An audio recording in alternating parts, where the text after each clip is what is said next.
Welcome back to Story Time.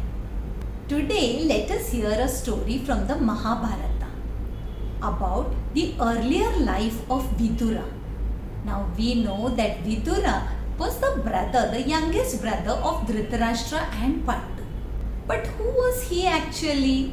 So, let us listen to that. There was once a great Rishi by the name of Mandavya.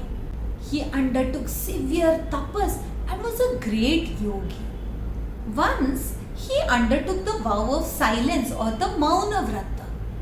And as he was standing under a tree outside his hermitage and meditating, suddenly a gang of robbers with a huge bag of treasures ran past him.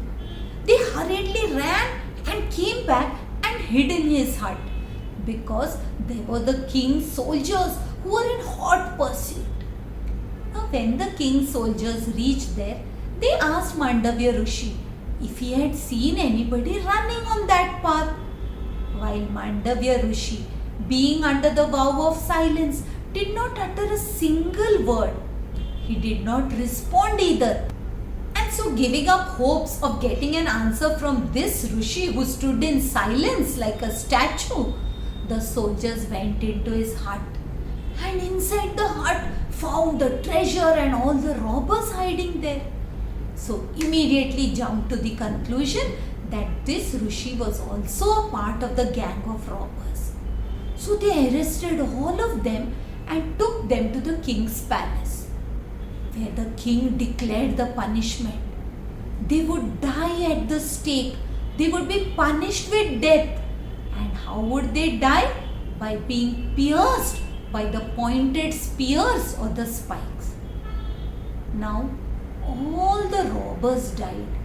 However, Mandavya Rishi, by the power of his tapas, because of his austerities and yoga, survived.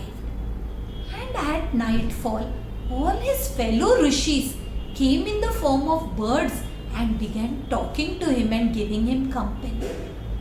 When it was daybreak, the birds flew away, but the king came to know that the Rishi was still alive.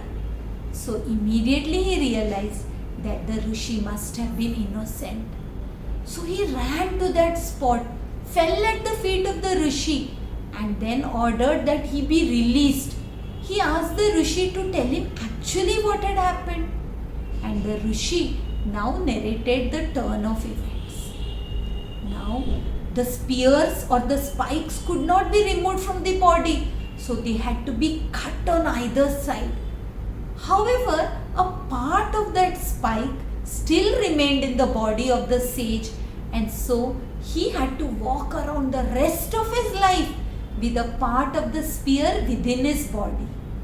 So he came to be known as Ani Mandavya, because Ani means nail in Sanskrit.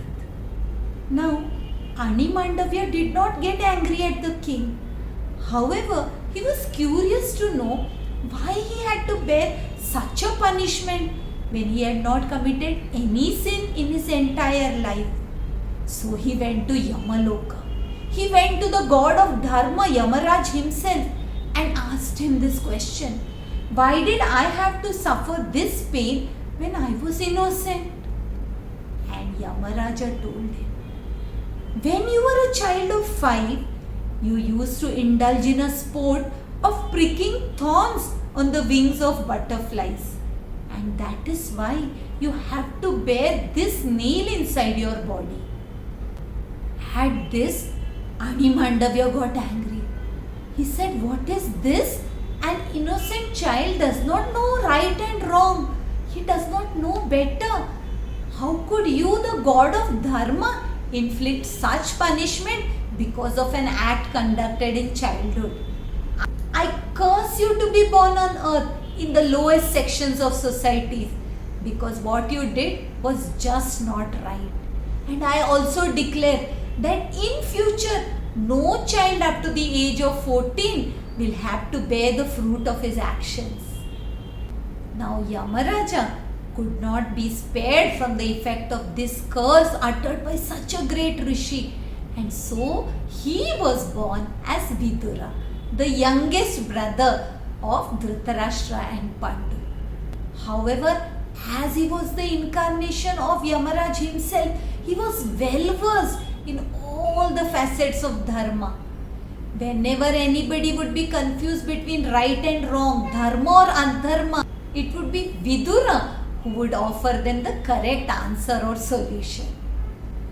May this story of Vidura and Ani Mandavya remind us that we ought to be more compassionate, more kind towards the wrongdoings of children. May we not forget our childhood too. We too were immature once. We too have committed lots of mistakes. So let us not be judgmental but be more compassionate and remember the words of Ani Mandavya. I hope you liked today's story. If you did, do subscribe to the channel and share the story with your family and friends. And I will be back with another story next Thursday. Until we meet again, Hari Om.